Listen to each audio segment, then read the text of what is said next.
আমরা আজকে জিবিকে বিদায় জানিয়ে চললাম বারোট ভ্যালির উদ্দেশ্যে। বারোট হলো মান্ডি জেলার একটা ছোট্ট সুন্দর গ্রাম। এই গ্রামটি সমুদ্রপৃষ্ঠ থেকে প্রায় ৬,০০০ ফিট উচ্চতায় অবস্থিত। বারোট ভ্যালি ট্রেকারদের স্বর্গরাজ্য বলেও পরিচিত। এখানে উহো নদীতে প্রচুর ট্রাউট মাছ পাওয়া যায়। সেই ট্রাউট মাছ ধরতে প্রচুর পর্যটক এখানে ভিড় জমায় এবং ক্যাম্পিং করে নদীর ধারে সবাই রাত্রিবাস করে।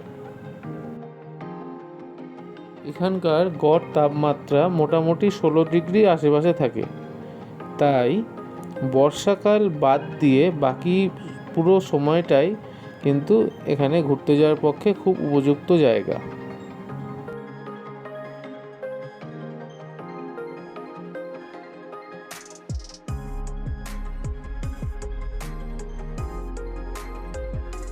বারোট ভ্যালি যেতে যেতে রাস্তার দুপাশের দৃশ্যগুলো দেখো, কি মনোরম দৃশ্য।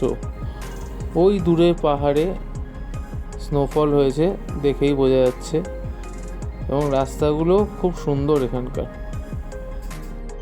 বারোট ভ্যালিতে আমরা গিয়ে উঠেছিলাম রেড পাইন গেস্ট হাউসে। কি সুন্দর রুমগুলো দেখো, ঠিক এরকমই 3খানা রুম ছিল আমাদের, অনেকটাই স্পেসিয়াস রুমগুলো।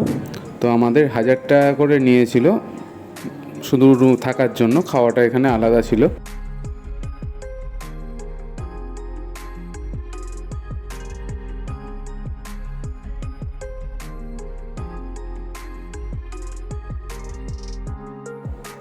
এখন দেখো আমাদের রুম থেকে, মানে রুমের ব্যালকনি থেকে বাইরের ভিউটা, অসাধারণ ভিউ।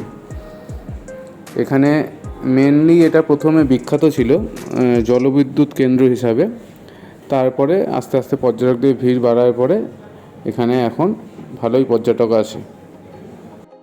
যারা ট্রেকিং করতে ভালোবাসো তাদেরকে অবশ্যই বলবো অন্তত একবার এই জায়গাটা তোমরা কিন্তু ঘুরে আসতে পারো।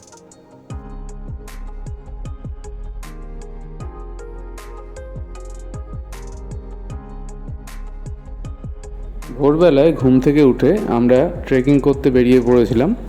আমি, মন্দিরা, সুদীপ্ত আর শেষাদ্রি, বাকিরা সবাই এখানেই রেস্ট নিচ্ছিল। তো অনেকখানিটা ট্রেক করে গেছিলাম। তোমরা দেখবে সামনে একটা ওয়াটারফলস আছে, তার কাছে যাব এখন। তো এই নদীটার উপরেই জলবিদ্যুৎ কেন্দ্র অবস্থিত। খুব সুন্দর লেগেছিল আমাদের।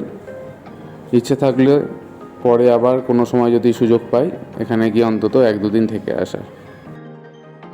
এই রাস্তাটা ধরে বীর বিলিংস যাওয়া যায়, যেখানে প্যারাগ্লাইডিংয়ের জন্য খুবই বিখ্যাত।